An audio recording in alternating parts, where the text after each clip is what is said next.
Kalau dokter mau belajar tentang Islam, jangan lihat orang Muslim. Karena kalau saya lihat orang Muslim, saya keluar lagi dari Islam sekarang. Dalam materi-materi saya menyampaikan bahwa Yesus itu adalah Isa. Karena kenapa? Karena memang ada banyak sekali perbedaan-perbedaan yang memang diakibatkan perbedaan bahasa aja. Contoh misalnya, Muhammad itu dalam bahasa Indonesia. Ya. Tapi dalam bahasa Turki itu jadinya bukan Muhammad tapi Mehmed. Nah, Mehmed tapi sama Muhammad. Kalau misalnya di Malaysia dia bisa disingkat jadi Mat. Di Indonesia tuh bukan krisis toleransi antar umat beragama, tapi toleransi antar umat seagama. Agama juga sama ya, ternyata banyak juga ya. Ada kelompok-kelompok di Indonesia yang dia bisa menerima, mohon maaf, dia bisa menerima agama lain, tapi dia nggak bisa menerima orang-orang Muslim sendiri gitu maksudnya. Nah ini kan aneh ya. Orang ateis berkata, kalau Tuhan ada, buktiin saya Tuhan. Oke. Sebagaimana kalau kamu punya metode ilmiah, kalau benar kamu harus buktiin, itu benar. Lalu kemudian saya bilang, iya, masalahnya kalau kita pakai metode ilmiah, memang betul kalau pakai metode ilmiah kita nggak bisa buktiin Tuhan itu ada. Secara fisik. Yet kita juga nggak bisa buktiin Tuhan tidak ada. Tapi di dalam Islam, the miracle is the message itself. Nah itu kemudian membuat saya masuk. Ustadz Felix, suatu kehormatan bisa datang ke channelku. Ya, walaupun di makasih, tempatnya Ustadz Felix guys. Bareng-bareng. Pinjam dulu ya. Gak apa-apa. Tapi aku mau ngobrol beberapa hal nih. Boleh banget. Terkait dengan, akhir-akhir ini lagi panas banget isu-isu agama ya. Benar. Banyak yang harus diluruskan dan aku langsung dengan ahlinya aja. Waduh, mudah-mudahan aku ahli ya. Iya. Kalau dibandingkan sama aku udah jelas jauh lah. Jadi aku tanyanya ke yang tepat aja. Iya, aku sebenarnya cosplay jadi ahli. Yaudah, Ustadz kita langsung masuk ke topik yang paling panas dulu tentang penistaan agama nih. Baik. Karena akhir-akhir ini langsung panas ya di awalnya. Langsung panas. Karena akhir-akhir ini semua agama itu bisa terjadi penistaan. Betul. Ke Kristen, barusan ada yang benar-benar konten kreator yang dimasukin ke penjara karena dia menista agama Kristen. Ada ya? Ada yang dia ngomong Shaun the Sheep gitu-gitu. Oh gitu? Iya. Itulah. Oh aku baru tahu. Ada. Oke. Kemudian juga ya agama Islam juga ada, Buddha dan lain sebagainya. Tapi sebenarnya apa sih yang membuat orang itu bisa dikategorikan sebagai ini menista sebuah agama? Baik. Kalau aku melihat begini ya, kalau khususnya aku boleh cerita cuma mungkin di dalam Islam ya. Di dalam Islam itu ada perkara-perkara yang memang bersifat kayak apa ya, kayak mendasar, dan ada perkara-perkara yang cabang. Nah kalau yang bersifat mendasar ini berarti memang dia kayak akidah. Kalau dalam Islam itu dia benar-benar sangat sakral. Bahkan orang-orang Muslim pun ketika dia berbicara tentang perkara-perkara yang mendasar ini dia sangat hati-hati. Dan memang ada hukumnya kalau di dalam Islam. Dia tuh di dalam Islam tuh ada hukum. Misalnya kan kalau misalnya Mas Sam lihat di internet itu hukum sholat sambil ngomong misalnya, atau hukum sholat sambil makan. Itu semua ada hukum-hukumnya. Ada aturan-aturannya. Dan ada hukum di dalam Islam yang berkaitan memang dengan penistaan agama yang level berat. Level berat nih misalnya contohnya menghina Nabi, itu levelnya berat. Makanya di dalam Islam kalau udah urusannya menghina Nabi atau menghina keluarga Nabi, ini bisa langsung 100 nih, dari 0 ke 100. Nah misalnya, makanya hati-hati banget kalau soal Nabi. Bahkan orang Muslim pun juga sama. Kemarin ada seorang dalam tanda kutip ya, pengajar atau kiai di Indonesia itu yang juga ngomong salah tentang Nabi. Itu protesnya juga luar biasa. Jadi bahkan ada juga orang-orang dai yang ketika dia itu didengar sama orang, dia juga ngomong begini, di dalam Al-Quran itu ada kata-kata bahwa Nabi itu pernah tersesat. Nah itu diprotes orang. Padahal kita tahu secara niat dia mungkin tidak maksud, mungkin karena dia nggak paham, lantas dia bilang seperti itu, gitu kan ya. Jadi artinya kalau berkaitan dengan Nabi ini sudah memang sangat sensitif sekali. Yang kedua adalah berkaitan dengan misalnya ayat-ayat Al-Quran, misalnya kitab suci ya, kita sudah tahu lah. Bahkan kalau misalnya Indonesia dia punya lambang negara namanya. Lambang negara misalnya kayak mata uang itu lambang negara. Bendera itu lambang negara. Tiba-tiba kalau kita bakar bendera merah putih itu urusannya panjang tuh. Betul. Itu masuk kasusnya penistaan gitu kan ya. Atau merendahkan lambang negara. Atau misalnya mata uang kita injek-injek itu bisa masuk penjara tuh. Karena kita termasuk merendahkan dan menistakan lambang-lambang atau manifestasi daripada negara. Nah di dalam Islam sebenarnya itu cuma perkara-perkara yang sangat penting itu aja sih yang seseorang tuh harus jaga. Misalnya kayak tadi tentang kitab suci, tentang nabi, itu benar-benar harus benar-benar hati-hati. Bahkan orang Muslim juga, bukan hanya orang yang bukan Muslim, itu sih. Oh berarti penistaan itu bukan terjadi antar agama agama, tapi di dalam agamanya sendiri pun bisa terjadi penistaan. Sangat bisa terjadi. Oke. Makanya di dalam Islam tuh kita diajarin hati-hati banget kalau kita bicara tentang nabi. Misal contoh ya, sampai kehati-hatian seperti ini. Kita di Islam kenal namanya Nabi Ayub. Kalau di dalam Kristen itu bahasa Inggrisnya Job. Ya, kan ya, Nabi Ayub. Nabi Ayub itu kan sakit ya. Kadang-kadang ada orang yang pengen ngasih tahu saking parahnya sakitnya Nabi Ayub itu, dan saking sabarnya dia dengan sakitnya itu sampai dikisahkan kulitnya ngelupas seperti penyakit kusta, lepra. Nah itu di dalam Islam tidak diperkenankan. Maksudnya nggak boleh disebut seperti itu? Nggak boleh, karena dia termasuk sampai merendahkan para nabi. Nah jadi itu berlaku juga sama Nabi Isa. Yesus dalam hal ini yang dalam agama Kristen, bahwasanya kita nggak boleh juga misalnya menceritakan atau misalnya menyerang atau misalnya mengisahkan agama lain sampai kemudian kita menghinakan nabi-nabi itu, termasuk Yesus, Ayub. Nah itu salah satu contoh sampai sebegitu diperhatiin gitu maksudnya. Jadi kita misalnya kalau kita nyeritain ya tentang Nabi Ayub itu mengalami satu penyakit yang tidak pernah diderita orang sebelumnya. Harus gitu ya. Nah, mungkin kalau teman-teman merasa kayak sakit kulit itu sakit banget, nah itu Nabi Ayub tuh lebih menderita daripada itu. Sehingga kita menjaga kehormatan, kemuliaan para nabi. Paham banget sih, itu clear banget ya guys. Ya betul. Nah tapi yang menjadi bingung adalah bahwa Dr. Richard ini kan voice note-nya kan kesebar nih. Ya. Kemudian ada satu orang yang ingin melaporkan dia. Dengan dugaan penistaan agama. Betul. Bagian mana padahal ya? Nah, bingung kan jadinya kan? Kayak dia nggak sama sekali merendahkan agama lain. Dan itu kan urusan individual dia dengan si Elia. Betul. Kenapa si orang ini mau melaporkan dia ke polisi gitu loh? Ya, bagus banget.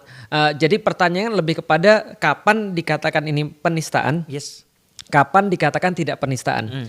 Di dalam pengadilan, terkhusus pada perbuatan verbal atau serangan verbal yang tidak disukai oleh orang lain, itu melibatkan sesuatu yang sangat penting, namanya intention, namanya niat. Dan niat ini bisa jadi menentukan hampir semuanya. Contoh misalnya ya, teman saya tuh juga kadang-kadang ketika dia ngisi kajian dia juga guyonan. Contoh ya, saya punya teman di ngaji namanya Mas Cahyo. Mas Cahyo tuh ceritanya begini, teman-teman sekalian, nggak ada yang namanya pacaran syariah, itu nggak ada. Misalnya seperti apa? Pacarannya dimulai dengan Bismillah lalu diakhiri dengan Hamdalah, nggak ada. Dia bilang. Seperti tidak aja judi syariah, dia bilang. Judi syariah tuh kayak gimana? Kalau misalnya pas kita sebelum ngocok dadu kita bilang Bismillah gitu kan ya. Pas terus kemudian dadunya keluar, kalau kalah kita bilang Innalillah, kalau menang Allahu Akbar gitu kan. Misal kayak gitu. Itu kalau intentionnya jelek itu bisa kena. I see. Tapi kalau intentionnya adalah memberikan pengertian, mengajarkan tanpa unsur merendahkan, nah itu maka tidak menjadi masalah. Maka agama juga bisa menjadi guyonan. Bahkan ketika saya kecil, mungkin Mas Sam nggak tahu ya kalau zaman sekarang anak-anak guyonannya agama atau enggak. Tapi kalau zaman saya kecil guyonan agama tuh terus-terusan. Maksudnya kita biasa aja guyonin agama orang lain, walau sampai kasar banget ya, walaupun ya. Tapi tidak kita katakan bahwa kita menistakan agama, atau orang yang dikatain begitu juga nggak tersinggung sebenarnya. Karena kita punya toleransi yang tinggi gitu ya. Nah maka dalam kasus tadi balik lagi tentang intention, kadang-kadang ada orang yang dia memang tidak punya intention, tapi dia mengatakan mungkin itu adalah sesuatu yang salah, maka bisa dimaklumi. Nah intention ini salah satunya dilihat adalah dari orang-orang tersinggung atau tidak. Atau dari pendapat para ahli. Contoh, satu kalimat itu bisa jadi pernyataan, bisa jadi pertanyaan. Gimana tuh? Karena intention. Gimana tuh? Itu adalah kalimatannya. Kalau gimana tuh? Itu kayaknya menyelidiki atau mempertanyakan. Iya deh lu hebat. Emang lu hebat? Itu kan intention. Nadanya, intonasi itu kadang-kadang melambangkan intention juga. Nah maka satu pertanyaan itu tidak bisa dilihat dari pertanyaan aja. Maka harus ada intention. Nah contoh kayak misalnya kasus penistaan yang sangat terkenal tahun 2016. Itu intentionnya sangat jelas karena ada videonya. Maka orang-orang yang lihat itu no doubt maka dia katakan ini pasti mengarah kepada ini. Nah itu intention ya, tapi kita udah beresin lah ya. Intinya bahwasanya kalau kita bicara tentang penistaan agama sebenarnya tidak serigid itu sih, tidak seperti yang 2016 semuanya harus diratain penistaan agama. Kalau saya melihat sekarang lebih kepada ada beberapa orang yang merasa bahwa dirinya adalah perwakilan agama. Merasa seperti itu? Merasa. Ketika dia terserang, dia menganggap agamanya diserang. Atau ketika ada orang yang gak suka sama dia merasa orang itu gak suka sama agamanya. Padahal orang tuh gak suka sama dia. Ada orang bilang Felix tuh penipu. Lalu saya bilang, loh kamu bilang saya penipu, saya ini muslim loh, berarti kamu bilang seluruh muslim penipu? Nggak gitu juga sih sebenarnya. Tapi gara-gara dia mungkin merasa dia bagian daripada agama atau perwakilan agama, lantas dia merasa dia tersinggung. Sama seperti kalau ada orang Indonesia bilang, saya Indonesia, saya Pancasila. Berarti kalau ada yang nggak suka dia seolah-olah nggak suka Indonesia dan nggak suka Pancasila, itu kan nggak fair ya. Betul. Nah artinya kalau saya melihat sih penistaan agama ini tidak serta-merta harus kayak semuanya penistaan agama. Balik kepada sesuatu yang lebih rinci tentang Dr. Richard. Dr. Richard itu setahu saya juga pernah dilaporin gara-gara penistaan agama sebelum VN itu beredar. Oke. Iya, jadi dilaporinya apa? Dilaporinya karena ada dia undang orang itu terus kemudian bilang kalau saya nggak salah apa ya, simsalabim atau simsalabim terus diikuti dengan kalimat kun fayakun. Kun fayakun itu di dalam Islam itu adalah ayat Al-Qur'an. Artinya jadi maka jadilah. Jadi seolah-olah kalau Allah mau sesuatu, Allah berkata kun jadi fayakun, jadilah. Nah maka itu seolah-olah disamakan dengan simsalabim. Ini dikatakan penistaan agama. Padahal saya lihat dari segi manapun itu tidak ada sama sekali penistaan agama. Dan anehnya orang itu maksa betul bahwa ini adalah penistaan agama. Saya melihat kayaknya ada problem pribadi nih.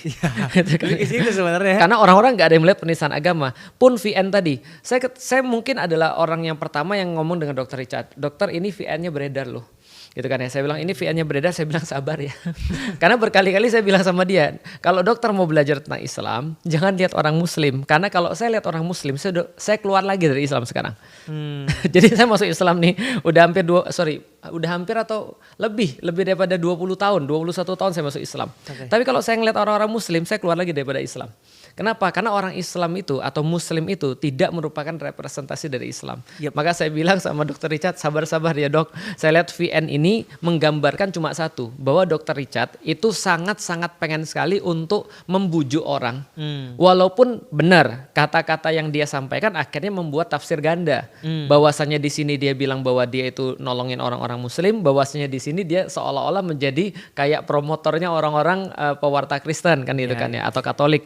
Tapi bagi saya, dok sabar, karena saya nggak melihat ada problem di situ. Saya nggak melihat ada problem. Makanya ketika teman-teman saya juga pada nanya, Ustadz bagaimana pandangan tentang Dr. Richard, saya jelasin pada mereka. Yang kita bisa hukumi, orang Muslim itu kan harus adil. Yang bisa kita hukumi daripada VN ini adalah bahwa dia pengen bujuk, itu yang pertama. Yang kedua yang kita bisa hukumi adalah bahwasanya VN ini menunjukkan dia pengen banget membujuk, walaupun dia kurang tepat dalam memilih kata-kata. Gitu. Jadi nggak ada unsur penistaan agama. Oke, ini udah clear banget semuanya sih. Nah, aku mau lanjut ke next topik nih. Boleh. Dimana tadi udah disinggung juga bahwa Ustadz Felix udah hampir atau lebih 20 tahun ya? Ya, 21 kayaknya. 21 tahun ya.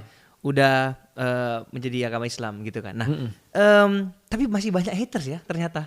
Yang ngomong bahwa kenapa ini orang tiba-tiba mau jadi ustadz gitu. Padahal umurnya di agama Islam sendiri belum selama itu. Iya, masih newbie. Iya, gimana menanggapinya tuh Ustadz? Pertama haters gonna hate.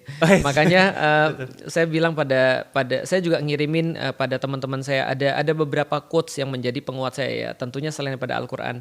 Kadang-kadang kalau Al-Qur'an apa-apa Al-Qur'an kan seolah-olah kayak kita religius banget gitu kan ya. Padahal kita cuma cosplay aja untuk jadi religius. Nah, ada quotes dari Ali bin Abu Thalib, agama juga ya.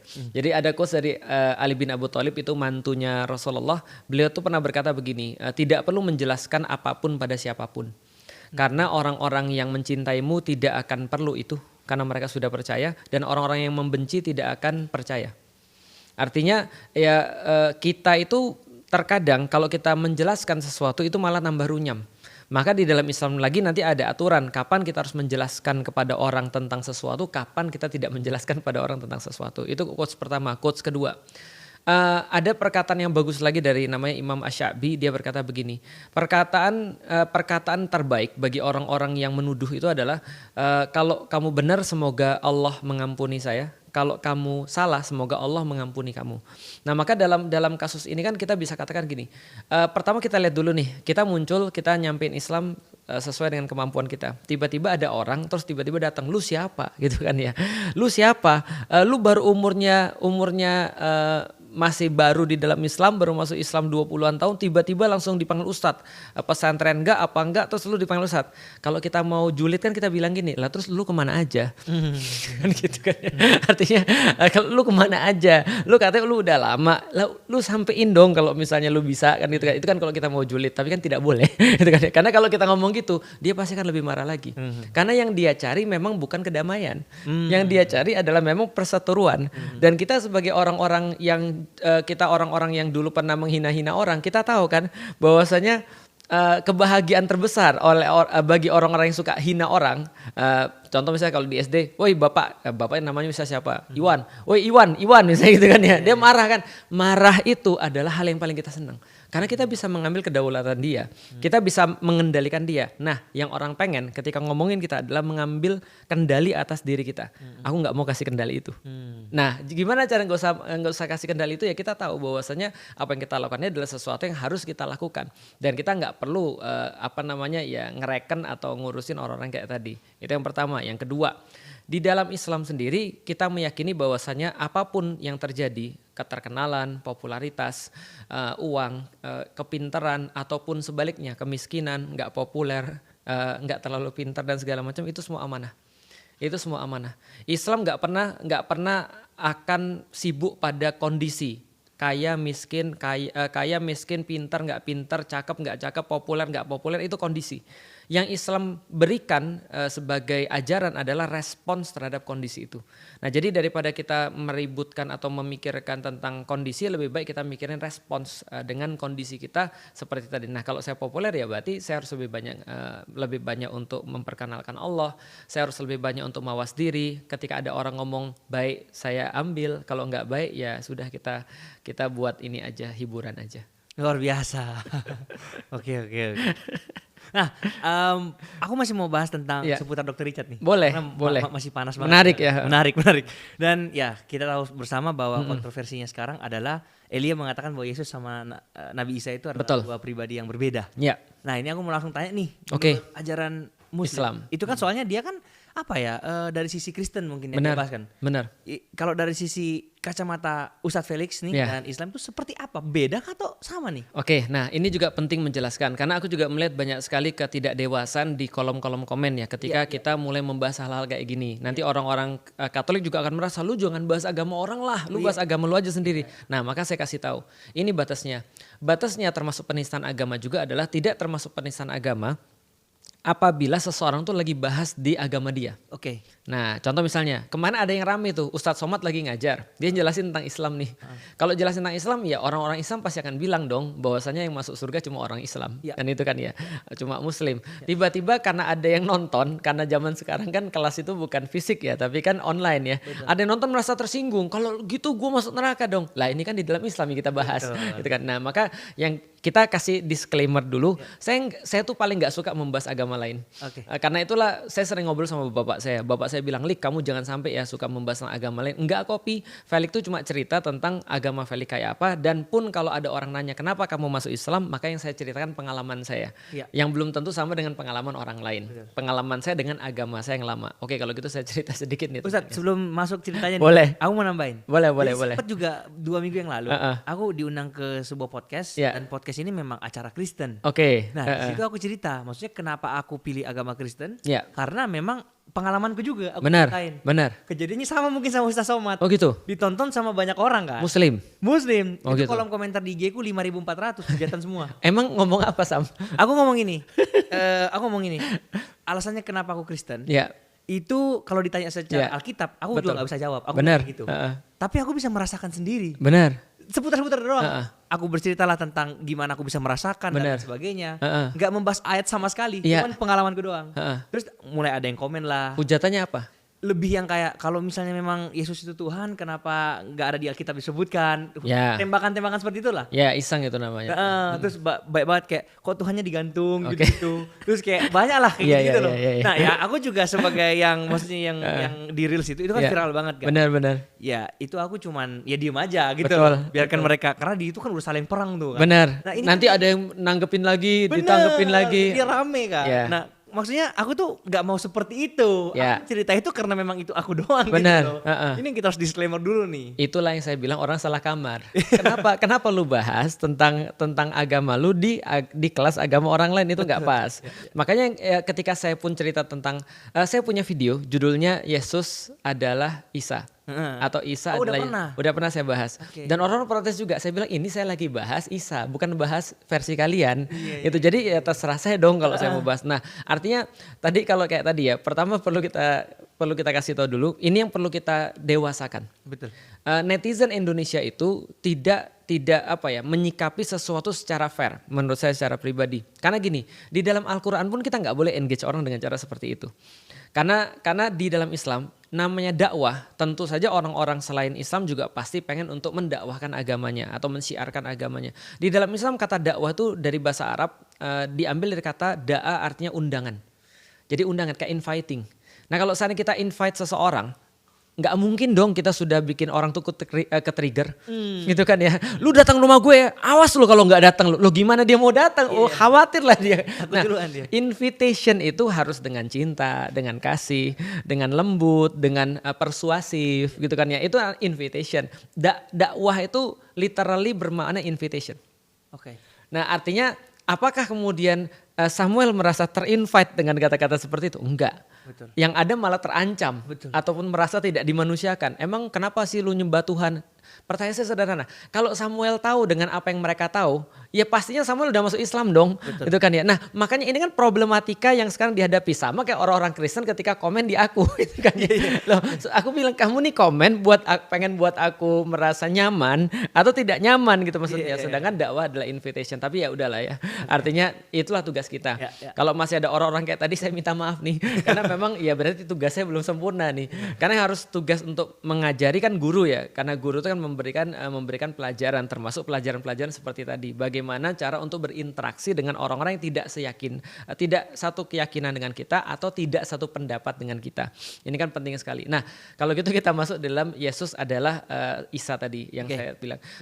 Dalam materi-materi saya menyampaikan bahwa Yesus itu adalah Isa. Karena kenapa? Karena memang ada banyak sekali perbedaan-perbedaan yang memang diakibatkan perbedaan bahasa aja. Contoh misalnya, Muhammad itu dalam bahasa Indonesia. Tapi dalam bahasa Turki itu jadinya bukan Muhammad tapi Mehmed. Nah, Mehmed tapi sama Muhammad. Kalau misalnya di Malaysia dia bisa disingkat jadi Mat. Jadi misalnya contoh Mat siapa itu Muhammad. Kalau di Cina lebih singkat lagi jadinya Mo. Jadi kalau ada marga Mo atau Ma itu biasanya itu adalah Muhammad. Karena nggak mungkin marganya Muhammad, nggak mungkin karena marga cuma satu kan gitu kan ya. Nah jadi itu adalah sama itu bacanya. Ibrahim adalah Abraham seperti yang sudah kita tahu. Ishak dalam bahasa Inggris adalah Isaak ya, tapi sama bacanya Ishak. Apalagi Harun itu kakaknya Musa. Itu kalau di dalam bahasa Inggris jadinya Aaron. Moses itu adalah Musa. Maka Isa sama dengan Jesus.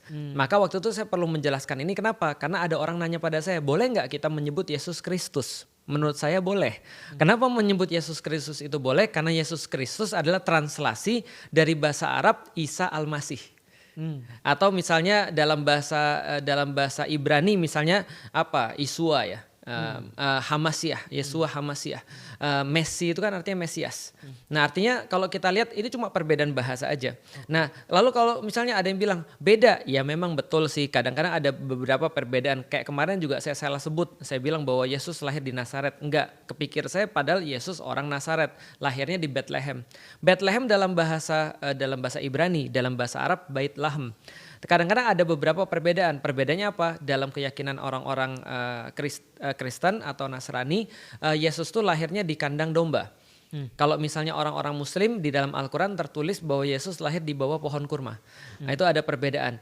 Yesus lahir kapan? Di orang-orang Nasrani meyakini 25 Desember. Walaupun disputed juga sama. Betul. Gitu kan ya 25 Desember. Orang-orang Muslim meyakini tidak ada tanggal tapi ada musim. Yaitu adalah musim ketika kurma berbuah. Berarti musim panas. Nah berarti itu yang kita yakini. Karena memang latarnya di dalam Al-Quran seperti itu. Apalagi bedanya? Di dalam Islam kita tidak meyakini Yesus disalib. Di dalam Islam meyakini Yesus masih hidup sampai sekarang. Sampai sekarang. Oh, aku baru tahu nih. Nah ya makanya dia di atas, diangkat. Diangkat ke langit di sebelah Allah. Oh, okay. Jadi kalau misalnya orang-orang Kristen di sebelah Bapa, kalau orang Muslim juga yakin bahwasanya Isa atau Yesus itu diangkat oleh Allah dan ditempatkan di situ. Jadi sampai sekarang masih hidup. Okay. Nanti akan turun lagi sama kayak orang-orang Kristen, ya kan? Itu kan ya. Nanti akan turun lagi. Dia lahir misalnya di daerah Yudea, di tanah Palestina yang sekarang, terus kemudian dia sampai umur 30 tahun mendapatkan cobaan. Dia adalah seorang nabi yang sangat keren banget. Di dalam Islam juga termasuk 5 nabi yang spesial. Salah satunya adalah Nabi Isa. Dia punya ibu namanya Maryam, kalau misalnya di Kristen namanya Maria gitu kan ya. Lalu kemudian dia juga tinggalnya di Baitul Maqdis. Jadi Maria itu Maryam kalau di dalam Al-Qur'an itu tinggalnya di Baitul Maqdis, di Masjidil Aqsa. Itu tinggalnya di situ sebagai keluarga yang juga keluarga para nabi. Dia punya paman namanya Zakaria, itu kan ya, sama kan itu kan ya. Dan punya ibu namanya Hannah, sama. Dan punya bapak kalau di kita namanya Imran. Artinya ya beda-beda tipis lah seperti Ibrahim dan Abraham dan segala macam. Artinya saya meyakini sama. Lalu apa yang kemudian ditanyakan, apa yang nggak boleh kalau gitu Ustaz? Yang saya bilang pada mereka, yang nggak boleh adalah mengakui Yesus sebagai Tuhan. Nah itu bedanya. Karena kita menganggap bahwa Yesus sama seperti Nabi Muhammad, sama seperti Nabi Musa dan segala macam. Tapi itu pun tidak membuat kita boleh untuk menghina tadi. Kok Tuhanmu digantung sih? Misalnya itu nggak boleh. Karena itu menghina Nabi. Gitu kan ya. Dan itu kan kalau kita meyakini bahwa Yesus itu sama dengan Isa, itu kan berarti kan kita juga menghina Nabi. Kan gitu. Walaupun pemahaman kita berbeda. Pertanyaannya adalah, tadi kan dikatakan bahwa Yesus lahir di kandang domba, sedangkan Isa lahir di bawah pohon kurma. Ya. Mungkin itu yang menjadi pegangannya si Elia kemarin pada saat berbicara bahwa ini beda nih. Betul. Satu di sini, satu di sini. Ya. Nah, kenapa dari Ustadz Felix bisa mengatakan bahwa ini tetap sama, padahal secara lahir itu berbeda? Ya, jangankan tokoh yang sangat jauh daripada kita ya, ratusan tahun ya. Orang-orang yang sangat dekat dengan kita pun kadang-kadang kita punya versi yang berbeda gitu kan ya. Felix itu orang mana sih? Gitu kan gak banyak yang tahu. Ada yang bilang saya orang Palembang, ada yang bilang saya orang Cina. Mana yang betul? Ya dua-duanya lah gitu kan ya. Ada yang bilang misalnya saya udah kayak orang Jawa, misalnya karena logat saya udah kayak logat Jawa. Mana yang betul? Ya kadang-kadang di zaman sekarang pun seperti itu. Makanya kalau misalnya perbedaannya pada informasi tidak menjadikan ini orang yang berbeda. Perbedaannya adalah kalau misalnya bahasanya begini, Yesus di dalam Alkitab itu berbeda dengan Yesus di dalam Al-Quran. Itu bagus, itu benar. Tapi tidak menjadikan orangnya beda. Karena kalau nanti orangnya beda, justru ini menurut saya jadi polemik menurut saya. Karena nanti akan terjadi banyak sekali perbedaan di dalam kehidupan beragama. Padahal kita yakin bahwasanya Abrahamic religion itu punya koneksi Yahudi, Nasrani dan juga kemudian Islam. Gitu kan ya, Yahudi, Kristen dan kemudian Islam itu punya koneksi. Dan koneksi itu memang nggak terbantahkan ya. Terlalu banyak kisah-kisah yang sama. Betul. Gitu. Jadi agak sulit sih kalau saya bilang juga kalau beda. Tapi kalau informasinya beda ya iyalah. Gitu. Ustadz sudah nonton yang podcastnya Elia itu? Sudah. Nah, apa di situ yang statement dari Elia yang menurut Ustadz ini klaim dia ini sebenarnya nggak seperti ini? Nggak ada. Semuanya saya nggak melihat ada masalah di situ. Okay. Makanya saya bilang sama Dr. Richard sini, begini saya bilang sama Dr. Richard, dokter saya melihat bahwasanya saya senang ketika melihat ada orang ketika dia berdakwah untuk agamanya dan dia tenang, dia tidak terprovokasi. Hanya saja ternyata dia komennya yang provokasi. Iya, itulah problemnya di situ ternyata. Iya. Pas dia menyampaikan tuh cukup tenang tuh. Artinya saya pikir, wah bagus nih, bisa kita ajak ngobrol nih gitu kan ya. Karena kalau misalnya minimal, jadi gini Mas Sam, saya tahu bahwa kita tidak akan pernah mungkin untuk bisa menyamakan. Betul. Kalau kita sama semua ya berarti kita satu agama dong. Iya. Dan kalau misalnya dua agama itu berbeda dan kita mau sama-sama kan itu juga salah juga. Itu kan ya, aku juga gak mau kayak gitu. Yang aku mau adalah agar orang itu tahu bahwa walaupun kita tuh punya pendapat masing-masing, it's okay gitu maksudnya. Kita bisa bersepakat bahwasanya kita tuh berbeda. Tapi kita sepakat kalau kita berbeda. Artinya itu yang lebih banyak untuk disampaikan. Dan saya bilang sama Dr. Richard juga bahwa dokter kira bahwasanya toleransi umat beragama itu susah. Enggak. Saya yang menjadi seorang muslim 20 tahun, menurut saya lebih mudah untuk mengajarkan toleransi antar umat beragama daripada toleransi seagama. Percaya enggak? Soalnya seagama ini maksudnya banyak aliran lagi di dalamnya Ustaz. Bukan hanya itu, bahkan satu aliran pendapatnya berbeda, itu juga kadang-kadang orang nggak mudah menyikapi itu. Nah maka menurut saya secara pribadi ya, dan dilihat dari contoh-contohnya, di Indonesia itu bukan krisis toleransi antar umat beragama, tapi toleransi antar umat seagama. Seagama juga sama ya, ternyata banyak juga ya. Karena jadi kayak apa ya, dia merasa ada kelompok-kelompok di Indonesia yang dia bisa menerima, mohon maaf, dia bisa menerima agama lain, tapi dia nggak bisa menerima orang-orang muslim sendiri gitu maksudnya. Nah ini kan aneh ya. Jadi ya itulah sih. Tapi balik lagi soalan Elia, saya nggak melihat ada masalah di situ ya ketika di podcastnya. Cuman ketika ngelihat komennya, aku pikir gini, ya mungkin karena masih muda kali ya, darah muda, jadi semuanya harus dikomen, semuanya harus direaktif gitu kan ya. Walaupun di dalam kata-katanya dia memang tidak ada bermasalah secara hukum, tapi konteks itu bisa berbahaya karena konteks itu kan dia bikin video sekali lagi ya, dan video itu lagi bahas apa dan apa ya jawabannya, itu bisa berbahaya. Walaupun lepas secara hukum tapi secara etika masih nggak bagus. Yang penting kita udah disclaimer tadi ya, ini udah kita ngasih tahu bahwa ini dari sudut pandang agama Islam. Bahkan saya saya sempat hubungin juga ke Dr. Richard, dokter ini saya minta nomornya dong supaya minimal saya bisa untuk menetralkan kepada orang-orang, ngasih tahu ini loh yang dinamakan penistaan tuh yang kayak begini, dan kita kadang-kadang juga harus bertoleransi dalam perkara-perkara yang seperti ini. Tapi ya Dr. Richard bilang saya nggak punya nomornya, itu tim saya. Ya udahlah nggak apa-apa, mungkin Dr. Richard lagi ini juga kali ya, lagi ke-trigger juga kali. Oke. Yang penting di sini udah diluruskan tadi tentang penistaan, semoga ditonton orang banyak nih. Iya, amin. Lebih jelas. Oke, aku mau bahas tentang yang tadi kita udah bahas tentang toleransi antar beragama nih. Ini sebenarnya pertanyaan yang aku udah mikir dari lama banget tapi nggak tahu mau nanya ke siapa. Jadi di kepalaku tuh secara logika ya. Ini aku memposisikan diriku netral aja nih kan. Nggak, anggaplah aku lagi nggak punya agama nih. Terus aku baru mau memilih agama nih. Situasinya seperti itu. Nah, kita melihat bahwa banyak banget agama di dunia, mulai dari menyembah matahari, agama Jepang itu kan banyak banget tuh kan. Ada yang di China itu dewa-dewa juga banyak banget. Ini di luar dari 6 yang kita resmi di Indonesia ya. Saking banyaknya ini, dan ini mereka ini udah juga melakukan mujizatnya masing-masing.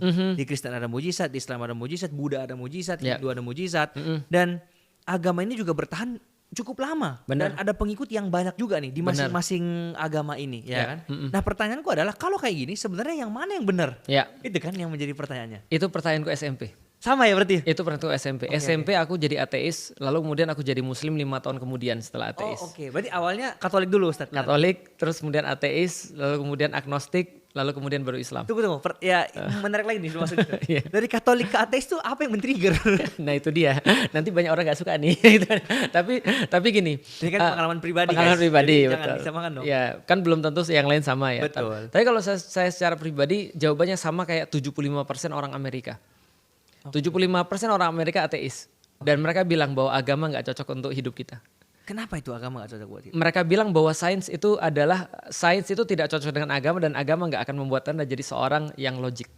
Jadi kalau Anda mau agama tinggalkan akal, kata mereka. Kalau Anda mau agama tinggalkan akal, betul. Kalau Anda mau akal tinggalkan agama. Jadi harus milih salah satu. Kalau mau agama nggak usah pakai akal, kalau mau pakai akal nggak usah pakai agama. Nah, bagi saya juga seperti itu. Ketika saya berpikir ada banyak hal yang menurut saya nggak logis. Balik lagi, saya tuh orangnya dari dulu memang logis gitu kan. Saya penyembah sains kayaknya saya itu kan ya. Jadi ketika saya lalu kemudian ngelihat ini kok kayak gini, ini kayaknya nggak benar deh, ini kayaknya nggak bagus deh. Makanya aku masih ingat banget dulu pastorku tuh bilang begini, Lik, ada banyak hal yang nggak bisa masuk ke akalmu tapi bisa masuk ke hatimu. Dia ngomong gitu. Aku bilang benar juga ya. Tapi aku mikir-mikir lagi, tapi aku mikir. Gitu kan. Ini nggak bisa lepas dari kepalaku gitu maksudnya. Ya kalau misalnya teman-teman atau Mas Sam mau lihat aja komplain orang-orang sains terhadap agama. Di Mas Sam kan di Amerika kan ya. Di Amerika kan bullying terhadap agama kan biasa. Betul. Bahkan tidak lagi such thing as penistaan agama kan gitu kan ya. Bullying terhadap agama tuh semuanya seolah-olah kalau lu beragama lu nggak mikir, lu beragama lu nggak tahu tentang hidup, lu dari 500 tahun yang lalu apa itu kan dia bilang, dan seterusnya. Ya sama kayak aku juga begitu. Dan itu dipicu dari game. Game. Game. Aku dulu main Final Fantasy, Xenogears. Itu nggak tahu ya kalau game zaman sekarang. Tapi kalau game zaman dulu itu filosofis banget. Mereka bikin untuk apa ya? Untuk praproduksinya aja 3 tahun tuh untuk Xenogears. Untuk mengumpulkan seluruh kisah-kisah agama dan segala macam, gabung jadi satu main game. Dari situ saya bilang, ternyata Tuhan kita tuh AI. Itu sudah ide Xenogears. Bahwa Tuhan tuh AI. Kalau sekarang kayak film Lucy, pernah nonton nggak? Lucy yang itu loh, yang main. Tahu yang otaknya itu 100% kemampuan otak. Betul. Scarlett Johansson. Terus lama-lama dia diupload. Betul. Gitu kan ya. Nah, itu konsepnya Xenogears. Bahwa Tuhan itu adalah AI. Sedangkan konsep AI ini adalah sangat hebatnya, lalu kemudian manusia tuh jadi kayak ya dikontrol oleh AI. Pernah nonton film ini Interstellar? Oh iya, yang Tom Cruise ya? Iya, bukan Tom Cruise, siapa namanya? Ada pokoknya Interstellar ya, pokoknya itulah. Nanti coba lihat ya. Itu Interstellar, begitu saya nonton saya terbelalak. Kenapa? Saya bilang ini kalau orang ateis nonton ini langsung confirm ateis.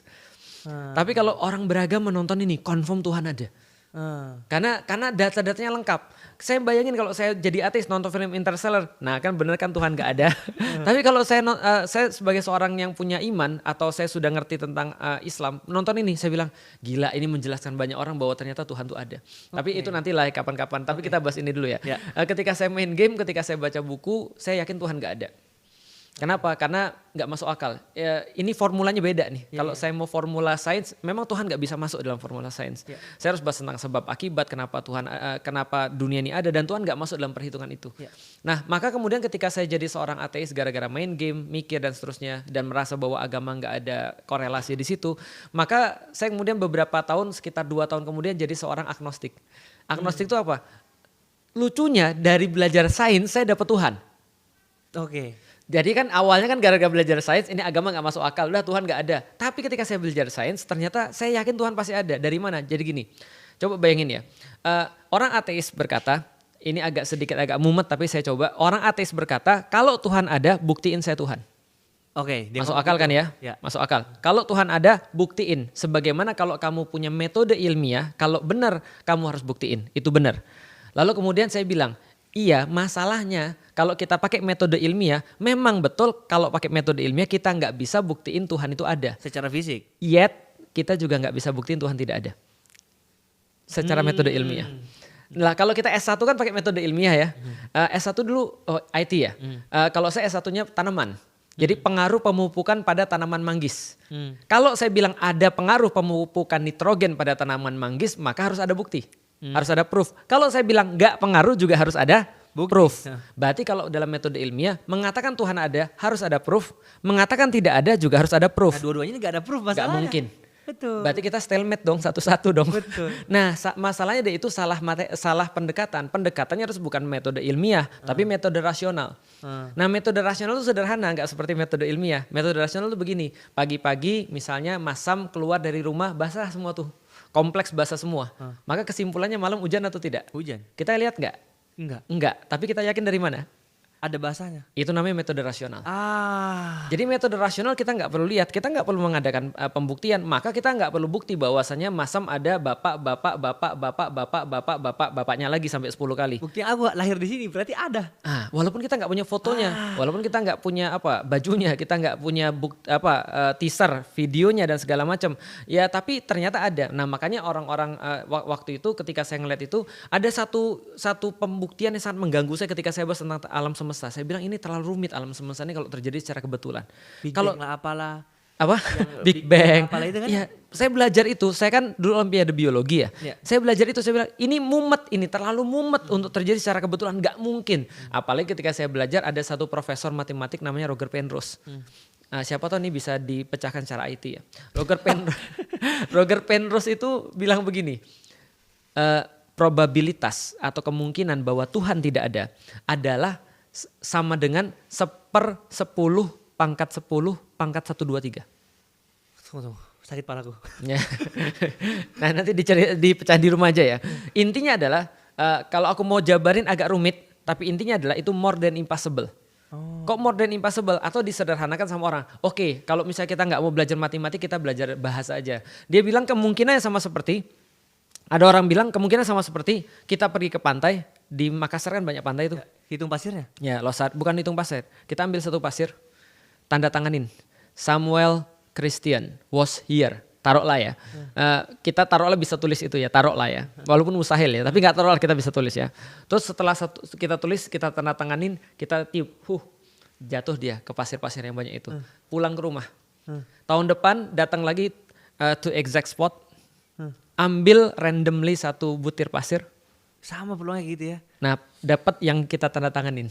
Nggak mungkin sih itu, gitu gila banget. Nah maka saya karena saya nggak mau mikir, saya bilang ya udahlah Tuhan ada aja lah gitu kan ya. Gitu. Itu kan logis ya, logis dan rasional. Makanya ada pendekatan ilmiah, ada pendekatan rasional. Pendekatan ilmiah hanya bisa pada sesuatu yang terindera, yaitu adalah seperti pemupukan nitrogen pada tanaman manggis, seperti membuktikan hubungan ini sama ini, itu terindera semua baru bisa metode ilmiah. Kalau nggak terindera bagaimana metode ilmiah? Nggak mungkin. Maka pendekatannya harus metode rasional. Jadilah saya punya Tuhan.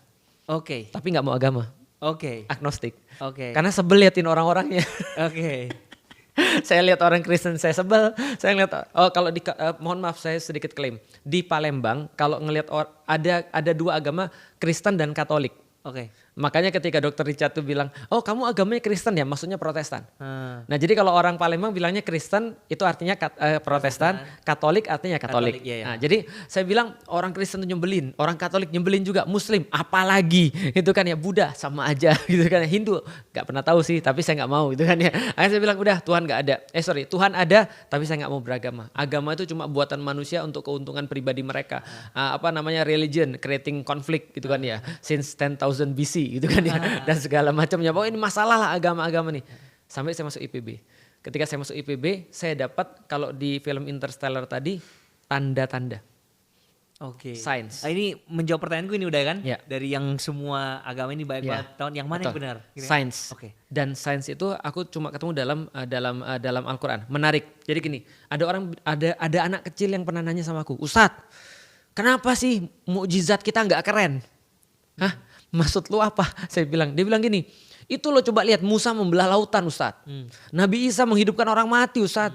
Menyembuhkan penyakit. Segala macam dia bisa lakukan tuh. Lalu apalagi? Nabi Ibrahim bakar api gak mempan. Nabi Sulaiman bisa naik angin. Mengendalikan jin. Apalagi? Berbicara dengan hewan. Lah Nabi kita dapat buku. Saya bilang gini, oke, coba saya lihat. Ini tentang mujizat ya. Nabi-nabi yang lain di dalam Islam. Ataupun mungkin dalam agama yang lain, semua mukjizatnya itu adalah visible. Pakai mata. Cuma satu nabi yang mukjizatnya auditory. Nabi Muhammad. Itu mukjizatnya auditory. Quran itu bukan bacaan. Quran itu sesuatu yang didengar. Makanya zaman dulu orang nggak ada Quran fisik. Orang cuma ngomong, didengar, dihafal. Ngomong lagi ke orang, didengar, dihafal. Jadi nggak melibatkan mata. Nah artinya masalah dengan mata adalah, mukjizat dengan mata adalah begitu itu sudah terjadi, itu sudah nggak berlaku lagi. Contoh, Masam berada di tengah Bani Israel, melihat Musa membelah lautan. Kira-kira exciting nggak? Keren banget gitu. Kita lihat film Pirates of Caribbean aja, kayak gini ya, laut terbelah tuh ya gitu kan ya. Terus kemudian, wah luar biasa nih, aku harus nyeritain pada anak-anakku. Masam datang kepada anak-anaknya nanti. Nak, kamu tahu nggak nak? Wah anaknya, wow keren banget Musa.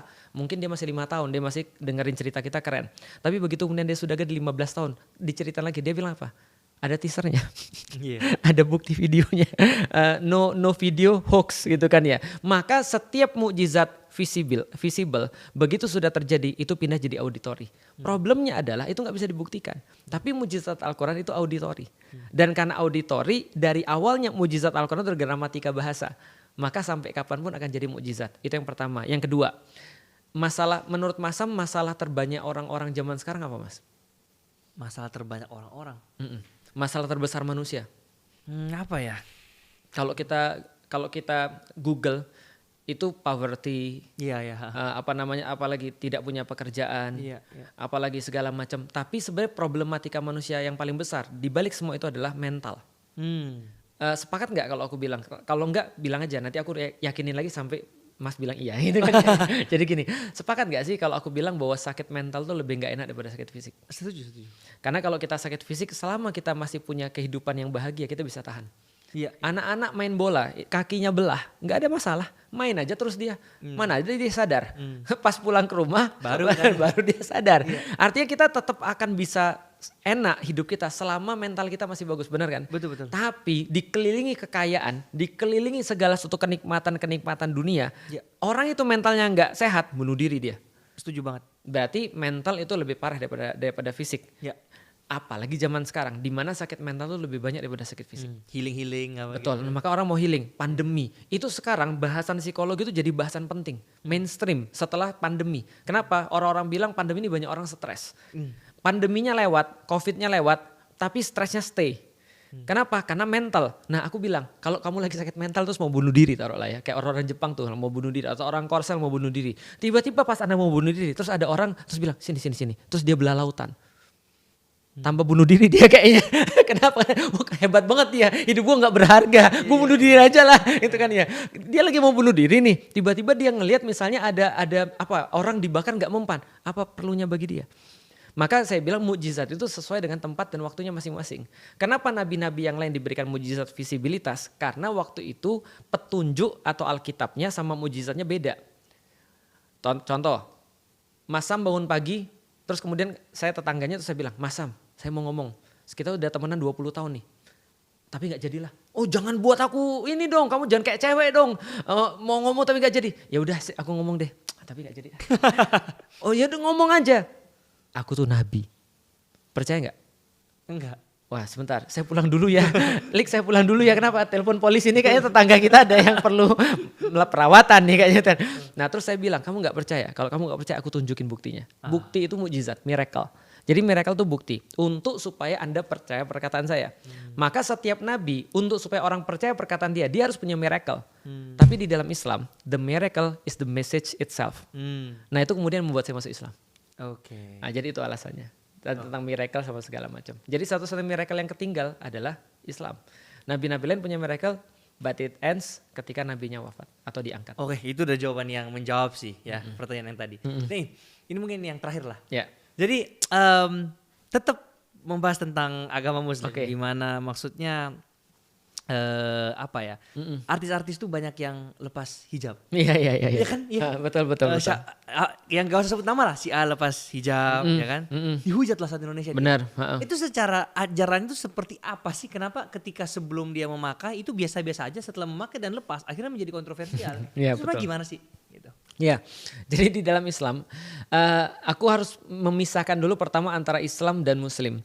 Di dalam Islam, kalau ada seseorang perempuan, maka apakah dia wajib untuk memakai hijab? Yes. Jawabannya adalah iya. Oke. Wajib. Nah, jadi di dalam Islam hukumnya wajib. Nah, kenapa hukumnya wajib? Karena itu memang perintah daripada Allah. Dan by the way, kalau kita lihat foto Maria semuanya berhijab. Gitu kan. Oke. Ya kan ya. Kan nanti nanti penistaan agama gitu kan. Kan kita lihat kan nggak pernah ada foto Maria kecuali pasti pakai baju kayak gitu kan. By the way aku pernah ngasih tahu ibuku loh. Jadi ibuku ada foto kan aku liatin ada seseorang yang lagi ngisi kajian gitu ya di tengah padang pasir.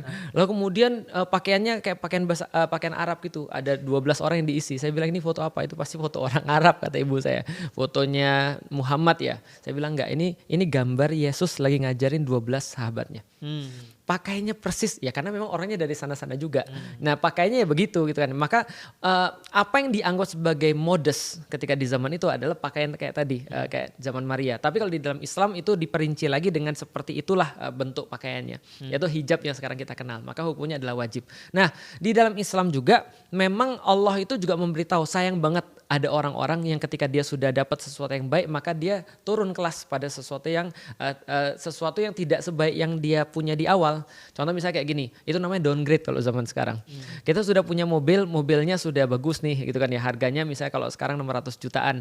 Lalu kemudian tanpa ada apapun kita tiba-tiba downgrade. Pasti orang menanya dong, lu kenapa downgrade gitu maksudnya. Kan itu kan sesuatu yang natural ya, tapi yang gak boleh menghujat. Atau misalnya contoh ya, mohon maaf kayak kemarin. Ada yang berhijab terus makan es krim itu loh, lihat nggak? Oh iya tahu banget. Aduh buat videonya itu lagi aku.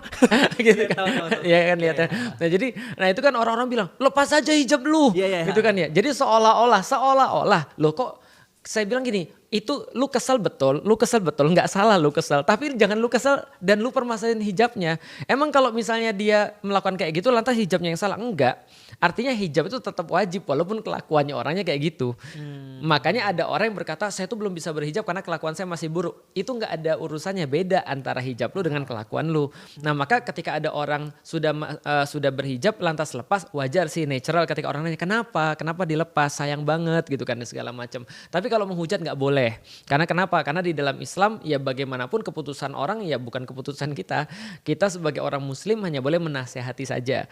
Nah makanya kan kadang-kadang kita buat guyonan, yang soalan kayak yang tadi itu. Misal contoh yang kayak orang yang makan es krim.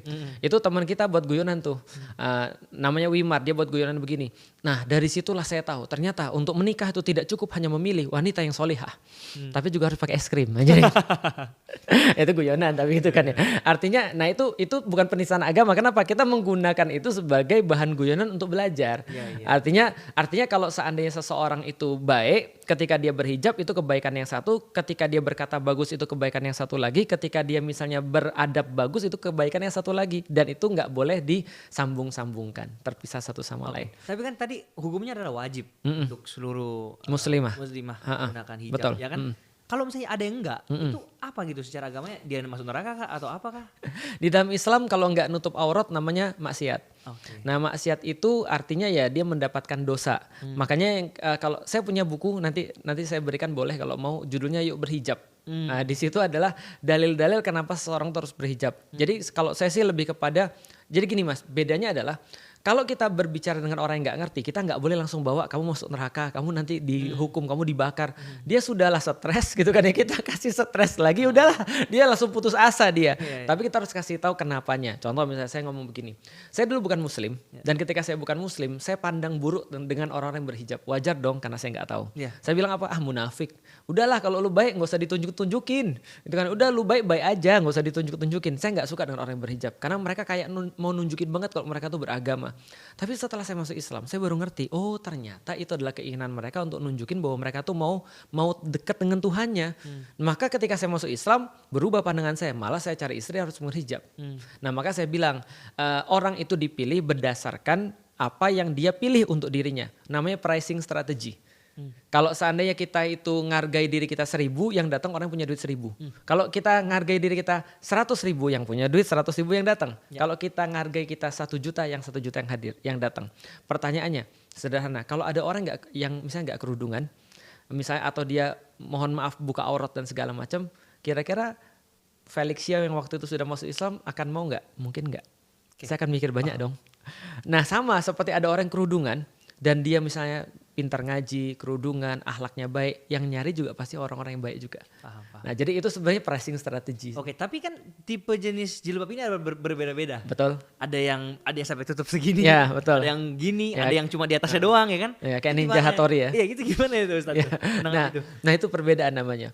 Jadi kalau itu ada banyak sekali, ada banyak perbedaan. Yang asiknya adalah di dalam Islam, kalau perbedaannya dalam bidang fikih atau perbedaan dalam bidang hukum agama dalam hal kayak tadi, itu cuma 2 kemungkinannya. Kalau nggak benar, lebih benar.